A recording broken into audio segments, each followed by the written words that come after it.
अण्णाभाऊ साठे यांची नियोजित पुतळ्याची जागा अतिक्रमण सुनावणी होते वेळेस बडूर येथील महिला आक्रमक होताना दिसून आली व प्रशासक अधिकाऱ्यांवर संतापलेले दिसून येत आहेत।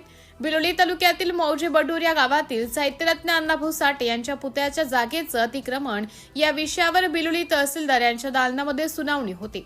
यावेळेस तेथील काही पुढाऱ्यांनी व काही संघटनातील नेत्यांनी व प्रशासक अधिकाऱ्यांनी पुरावे नसताना सुद्धा जे व्यक्ती अतिक्रमण केलेले आहे त्यांच्या बाजूने झुकता माप देताना दिसून येत असल्याचा या कारणाने बडूर या गावातील मात्र मातंग समाजातील महिलांनी काही अधिकाऱ्यांच्या कामकाजावर नाराजी व्यक्त करत बडूर येथील महिलांनी अधिकाऱ्यांविरुद्ध बिलोली तहसील इमारतीत घोषणाबाजी केली।